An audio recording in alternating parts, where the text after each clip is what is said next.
intervention, celle de Joël Limousin, donc président du Fonds national agricole de mutualisation sanitaire et environnementale, vice-président de la FNSEA et agriculteur avant tout, qui va nous parler de la réforme assurantielle qui bat son plein, mais aussi d'autres façons de s'assurer lorsqu'on est éleveur caprin. Joël Limousin, je vous donne la parole. Merci beaucoup Chloé et bonjour à toutes et à tous. Je suis vraiment ravi de participer à cet échange et surtout d'avoir écouté mes prédécesseurs et notamment toute la partie enjeu sur le changement climatique, que ce soit Aurélie, mais aussi du côté de la FNEC et tous les éleveurs de chèvres avec la présentation par Sophie. Il est important aussi de montrer par rapport à l'enjeu Varenne de l'eau. Je vais y revenir quelques instants sur quelques points. Et puis le complément très pratico-pratique de Jérémy qui nous apporte aussi des solutions, des adaptations. Et je pense qu'on n'a pas attendu ces enjeux climatiques immédiats. Ça fait déjà quelques années que l'ensemble des filières y réfléchissent. Et je pense que les éleveurs de chèvres sont en pointe sur cette question et on peut que vous féliciter sur le sujet. Et avec Caprinov, c'est important de faire savoir tout ce qui est déjà fait et que le monde de l'élevage globalement est aussi une vraie source de solutions par rapport justement à ce réchauffement climatique dont on dit que l'élevage contribue aux gaz à effet de serre, mais c'est aussi une source de solutions par le stockage du carbone et en particulier sur les prairies. Comme tu viens de l'évoquer, je vais peut-être juste avec une ou deux slides vous mettre un peu dans l'actualité par rapport au fonds de mutualisation sanitaire, mais peut-être pas directement lié, mais ce qui est en train de se jouer ces jours-ci sur la refonte du suivi sanitaire permanent. Alors certains vont dire, mais qu'est-ce que ça vient faire ici? Je voudrais simplement alerter que, avant d'aborder la question, le FMSE, c'est quand même un dispositif qui est aussi une approche assurantielle, mais qui est sur le volet sanitaire.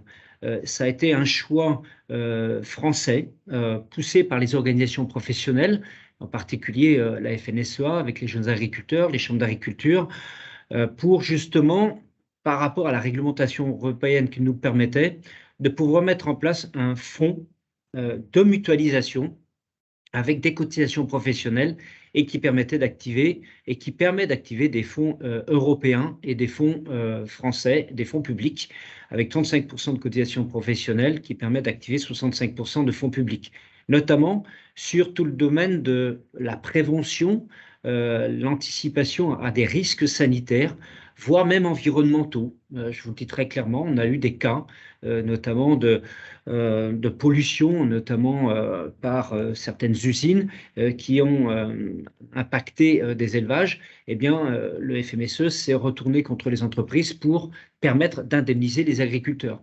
C'est le botulisme. On a eu des situations dans ce cadre-là. Nous avons eu, par contre, des maladies réglementées, brucellose, tuberculose, où c'est bien sûr l'État qui vient en accompagnement, bien évidemment sur un plan financier, pour le renouvellement du cheptel lors d'abattage. Mais ça arrive aussi, par exemple, avec Lubrizol, le FMSE a été en interface pour permettre l'indemnisation des agriculteurs. Voilà, je ne vais pas insister trop sur le FMSE, mais pour vous dire que c'est bien un conseil d'administration avec des agriculteurs qui permettent notamment de mettre en place des programmes de lutte sur les problématiques sanitaires, tant sur le volet animal que végétal. Et puis, nous avons actuellement, dans le cadre de la loi santé animale, au niveau européen, un certain nombre de catégorisations des dangers sanitaires qui ont évolué, qui nous amènent là aussi et qui nous impactent par rapport au FMSE pour permettre d'indemniser les agriculteurs. Donc tout ça, c'est très technique, ça se clarifie pour permettre d'être au mieux pour accompagner les agriculteurs qui pourraient être touchés par ces problématiques de maladie. Mais il y a aujourd'hui la relation éleveur-vétérinaire qui est importante parce que tout ce qui a été présenté à l'instant a été bien sûr sur des aspects d'alimentation, des aspects de génétique, des aspects notamment de prendre soin des animaux sur les logements des animaux, mais il y a aussi, et c'est souvent lié, avec l'aspect du sanitaire pour avoir des animaux en bonne santé et qui passe bien sûr par cette prévention. Et il y a des réglementations qui existent, notamment sur le suivi sanitaire permanent. Je ne vais pas vous détailler ici ce qui est à l'écran, mais ça vous permet de comprendre un petit peu ce qu'est un suivi sanitaire permanent. Ça se décompose en 4 parties, avec notamment la réalisation d'un bilan sanitaire d'élevage annuel, que chaque éleveur doit connaître bien évidemment, mais aussi l'établissement et la mise en œuvre d'un protocole de soins qui permet justement d'avoir, quels que soient les types d'animaux, et en ce qui vous concerne pour le secteur élevage de chèvres, c'est aussi pour les chevrettes, les chevreaux, mais aussi le cheptel reproducteur, mais aussi les chèvres, qui permet véritablement d'avoir un protocole qui permet d'éviter d'être dans le curatif. Et c'est ça le principe du suivi sanitaire permanent, avec également des visites de suivi et une dispensation régulière de soins. Donc tout cela, ça amène bien évidemment sur le fait qu'il doit y avoir la possibilité de prescrire aussi, suite à un diagnostic à distance, parce que le suivi sanitaire permanent, du fait qu'on respecte ces 4 règles, ça permet d'être une dérogation à la règle générale du diagnostic au chevet du malade. Le principe, c'est que un médicament est prescrit par un vétérinaire qui voit l'animal directement. Et donc, le principe d'un suivi sanitaire permanent, et je pense dans des types d'élevage tels que les chèvres, il est important d'avoir cette approche où l'éleveur a aussi cette approche sanitaire et cette connaissance, et qui est aussi un éleveur infirmier, je le qualifie de cette manière-là, quand il fait aussi ses formations en tant que tel. Donc c'est bien d'avoir de la part de l'administration de remplacer le suivi sanitaire permanent par un contrat de suivi sanitaire permanent, et qui permettrait, vous avez sur votre droite donc tout l'enjeu donc de la pathologie qui donne un petit peu toute la partie des règles, notamment actuelles, et puis l'aspect de la prophylaxie. Voilà, une petite explication que je voulais vous faire. Et puis la slide suivante qui vous présente, mais je ne vais pas m'épiloguer là-dessus, c'est tous les chantiers qui sont en cours aujourd'hui. C'est en train de se finaliser, vous voyez, avec le calendrier, avec les délais sur cette fin d'année. Mais c'était notamment d'avoir des modèles de contrats par filière, notamment une cartographie des différents vétérinaires, parce qu'on a un problème de maillage vétérinaire. D'ailleurs, il y a une journée nationale vétérinaire le 29 novembre pour justement aborder toutes ces relations entre les organisations professionnelles vétérinaires, les OPV, et les organisations professionnelles agricoles et les agriculteurs, bien évidemment, pour défendre un aménagement aussi, c'est la volonté des OPV, un principe d'unicité du vétérinaire traitant dans certaines filières. On a beaucoup de débats sur ces questions-là pour permettre à l'éleveur d'avoir quand même accès à plusieurs vétérinaires, mais quand même que le vétérinaire traitant, qui connaît bien l'élevage, puisse aller, et c'est aussi des débats que nous avons sur une approche de contractualisation éleveur-vétérinaire. Voilà un petit peu les chantiers sur le dossier sanitaire. Il est important que chacun d'entre nous mesure bien que, lié avec le changement climatique, on voit arriver quand même quelques nouvelles maladies, quelques conséquences, des impacts avec, Jérémy a beaucoup insisté tout à l'heure, les coups de chaleur, qui peuvent avoir des impacts sanitaires sur les animaux et qui nous obligent à faire beaucoup de prévention pour avoir des animaux qui soient robustes, qui soient vraiment en très bonne santé. Voilà, c'est ce que je voulais évoquer sur cette première partie. Peut-être la slide suivante qui évoque notamment les différents points qui restent encore. Bon, il y en a qui sont actés, comme je viens de vous l'évoquer, avec 2 visites par an minimum, dont une pour le bilan sanitaire de l'élevage. Et puis, quelques questions qui restent notamment sur l'enjeu du contrat, notamment beaucoup de discussions qui sont en cours aujourd'hui, mais nous espérons bien aboutir pour l'intérêt des éleveurs. On a aussi beaucoup de discussions sur la pharmacie vétérinaire, notamment sur quelle disponibilité de médicaments, de quelle manière ça doit être fait. Donc tout ça, c'était pour vous alerter que nous y travaillons ardemment là-dessus. Deuxième sujet, et je voulais rebondir sur les propos de Sophie tout à l'heure par rapport aux varènes de l'eau, qui nous a amené sur 3 thématiques lorsqu'il y a eu la situation climatique de 2021, qui a amené le gouvernement et le président de la République a vraiment mobilisé avec le ministre de l'Agriculture de l'époque, Julien Denormandie, à mettre en place ce Varenne de l'eau avec 3 axes fondamentaux. Le premier qui était en urgence, c'était la réforme de l'assurance climatique.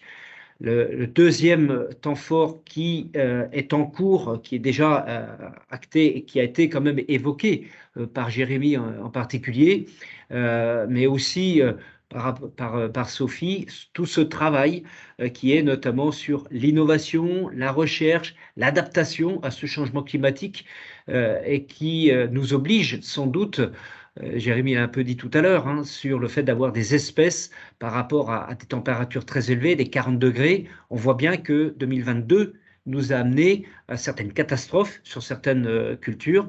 On a vu du maïs qui n'a pas du tout été fécondé par rapport à des coups de canicule au moment de la fécondation du maïs. Donc on voit bien, y compris sur les animaux, les conséquences que ça peut avoir sur la reproduction. Donc il y a un vrai enjeu, y compris d'amélioration des bâtiments, qui permet donc d'avoir des animaux qui puissent être en meilleure santé et moins souffrir de la canicule. Puis le troisième volet, qui est sur le stockage de l'eau ou la gestion de l'eau en général. Alors c'est vrai que on en a beaucoup parlé ces dernières semaines, situation compliquée, mais avec tout ce qu'a dit Aurélie tout à l'heure, c'est important de prendre le recul nécessaire et de largement communiquer sur le fait que l'eau, globalement, il ne va pas en tomber moins qu'avant. Et ça a été très bien dit par Aurélie tout à l'heure, c'est qu'il va en tomber de façon de plus en plus mal répartie. C'est déjà le cas dans un grand nombre de régions plutôt du sud, avec les pluies d'automne qui arrivent, mais de façon quelquefois violente, et beaucoup de ruissellement et de l'eau qui n'est pas récupérée. Et c'est tout l'enjeu que nous avons, et dans la région de Caprinov notamment, et du côté des Deux-Sèvres, avec tout l'enjeu des stockages d'eau, mais qui n'est pas spécifique à cette région, mais qui est partout, partout en France. Aujourd'hui, le débat du stockage de l'eau revient en force et qui doit être appréhendé de façon collective. Ce n'est pas qu'une affaire que de l'agriculture, mais que l'agriculture est au premier chef pour la sécurité alimentaire, la souveraineté alimentaire, et qu'on ne fera pas pousser des végétaux et notamment des fruits, des légumes, si on n'a pas d'eau, parce qu'il y a jusqu'à 70 à 80% d'eau dans les produits, et c'est vrai que c'est quand même assez fondamental.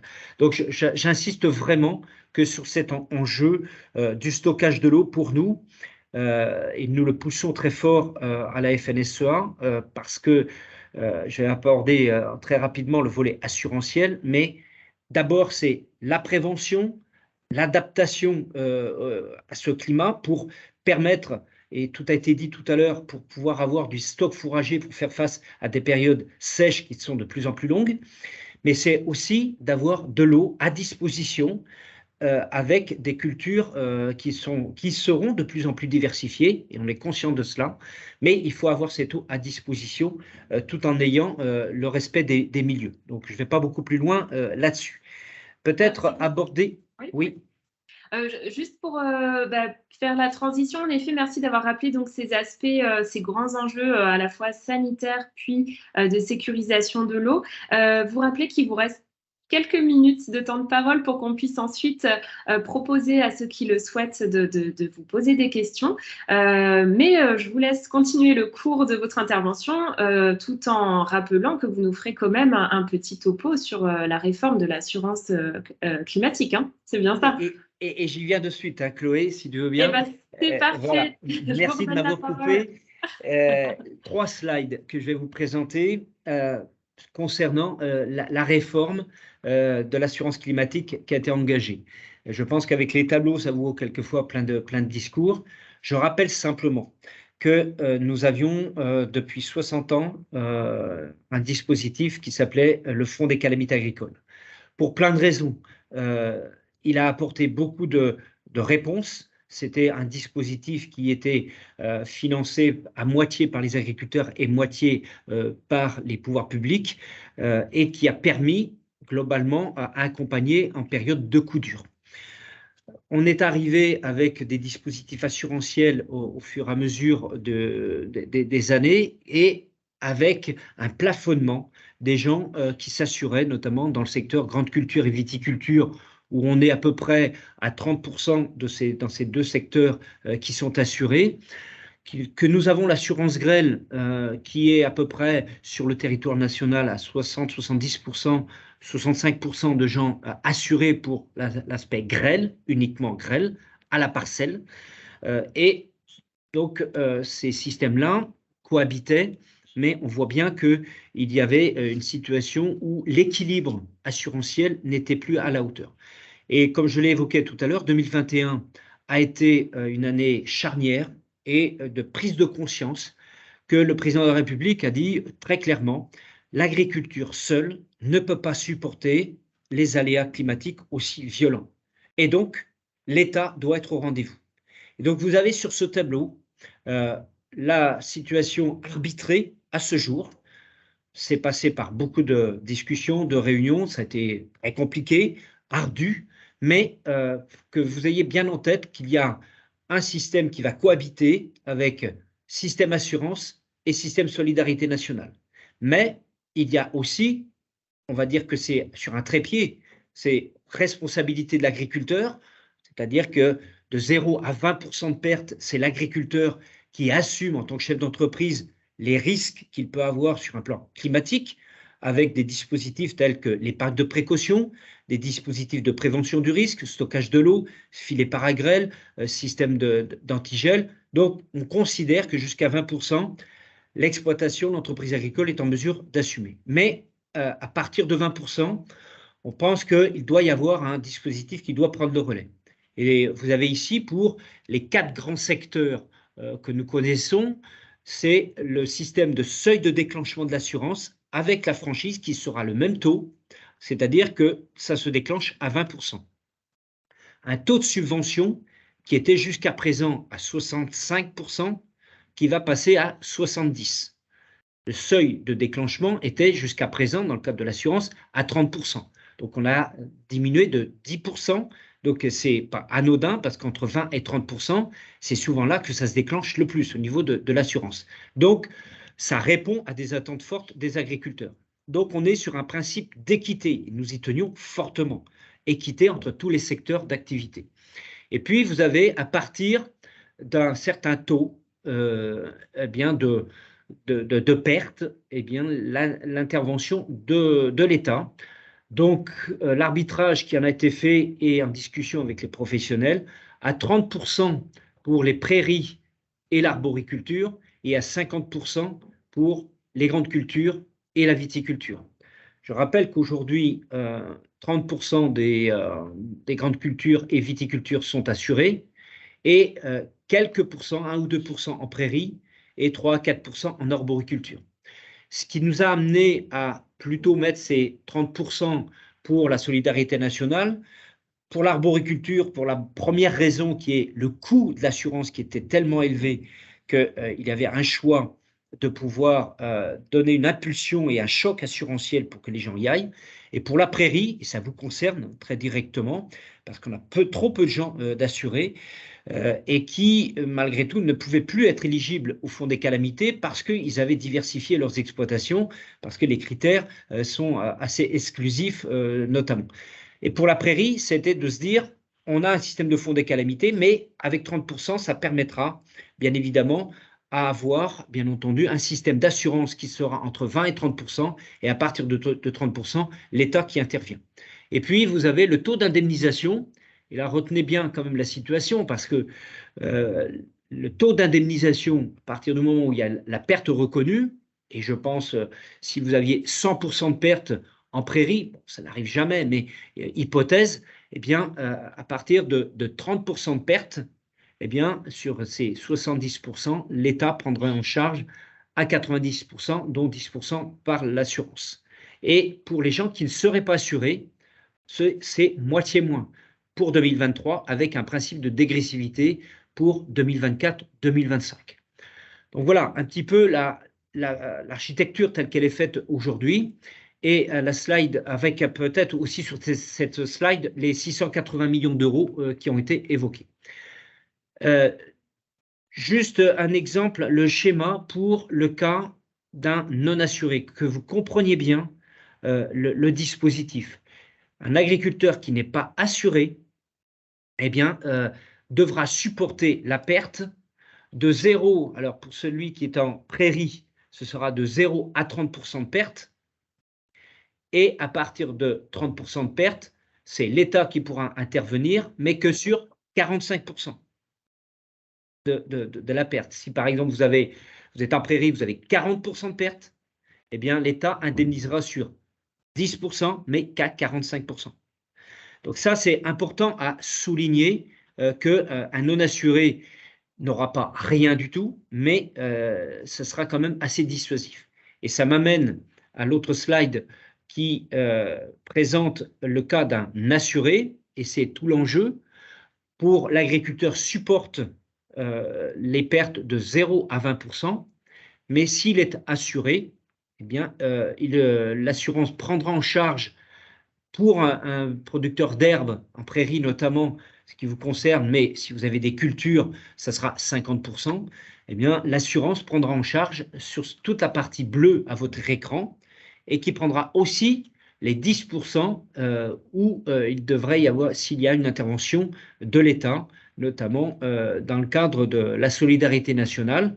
Et on a pu voir, notamment en viticulture, on pourra voir en viticulture des gens qui peuvent avoir avec un gel 100% de perte, et si la personne est assurée, l'agriculteur, le viticulteur supporterait de 0 à 20%, l'assurance prendra en charge de 20 à 50%, et la solidarité nationale de 50 à 100%. Et bien entendu, avec une prise en charge à 90% pour la solidarité nationale. Voilà, c'est vraiment un schéma qui, pour nous, est assez fondamental. C'est une vraie réforme. Cette réforme a été enclenchée en 2021. Beaucoup de réflexions ont eu lieu, beaucoup de débats compliqués. La loi du 2 mars 2022 a enclenché tout le dispositif. Ça a été voté à l'arraché et en urgence, bien évidemment. L'application de cette réforme, c'est le 1er janvier 2023. Nous sommes encore en cours de finalisation des décrets et ordonnances en particulier. C'est notamment, je passe les détails sur un dispositif de pool où c'est les assureurs qui vont rentrer dans le dispositif, qui devront faire office de candidature et répondre au dispositif pour permettre d'apporter une offre assurantielle à l'ensemble de ces productions.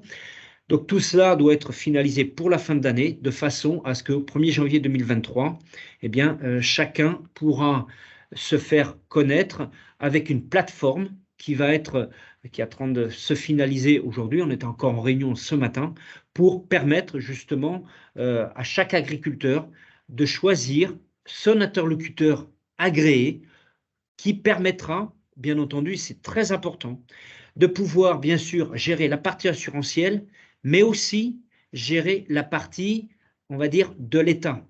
Parce que l'expertise, lorsqu'il y a un sinistre, eh bien, il y aura une expertise unique qui permettra ensuite, pour l'assuré notamment, de pouvoir avoir la partie indemnisation par l'assurance, mais aussi l'assurance, l'assureur aura une délégation de l'État pour justement faire ce travail d'expertise, et l'argent de l'État transitera par l'assureur pour que l'agriculteur n'ait qu'un seul interlocuteur.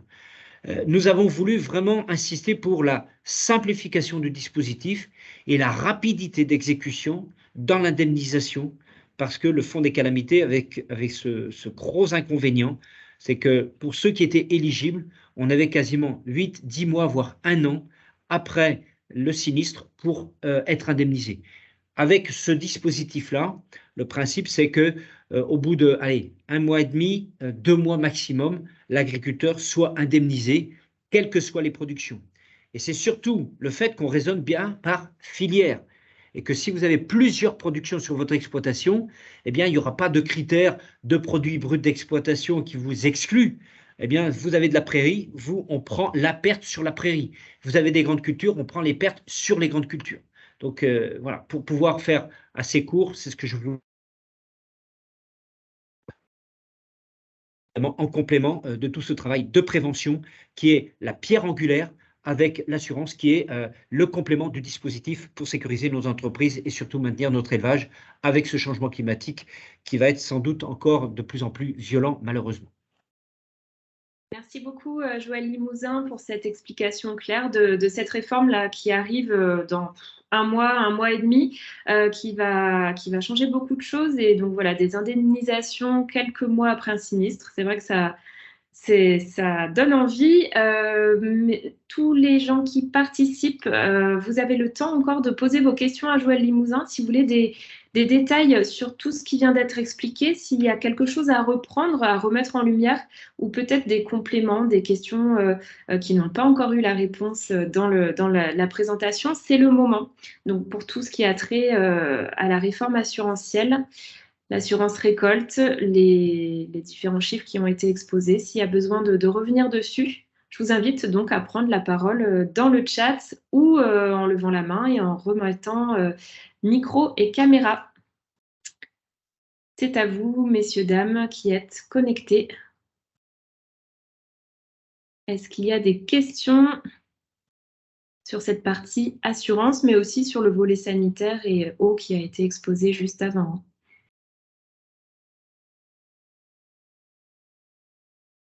Personne en vidéo.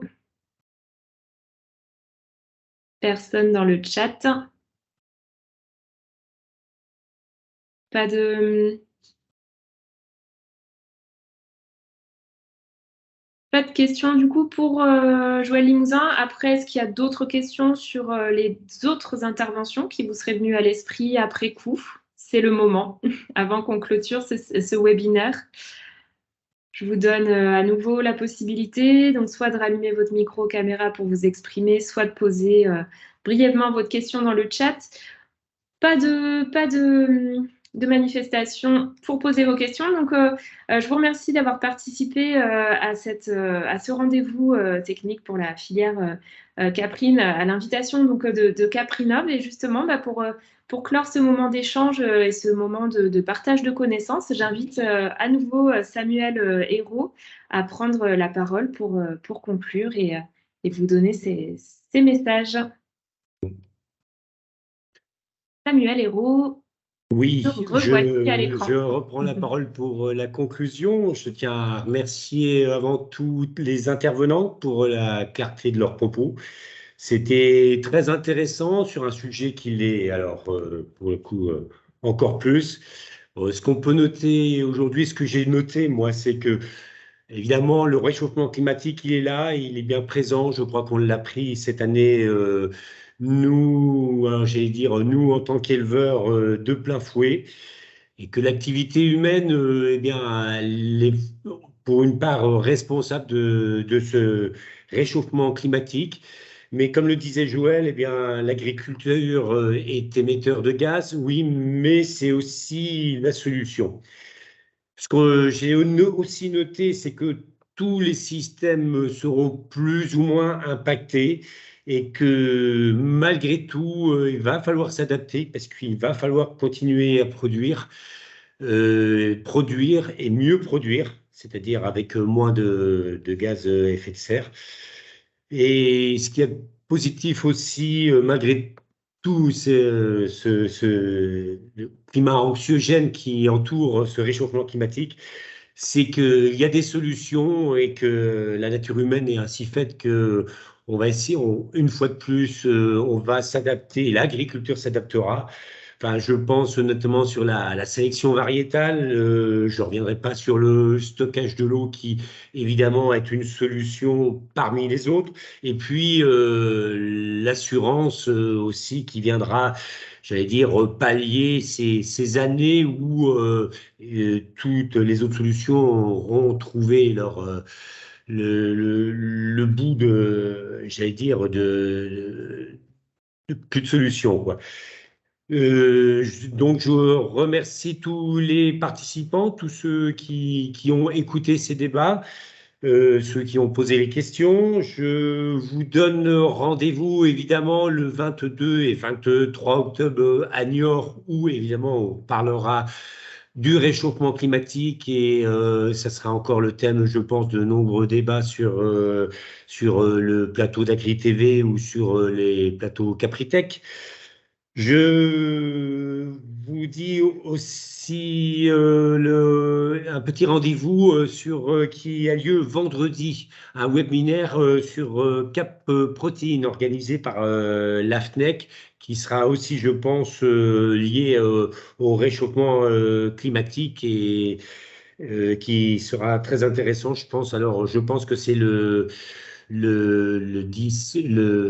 vendredi prochain, le 25 à 10 heures. Je pense que ça doit être sur inscription.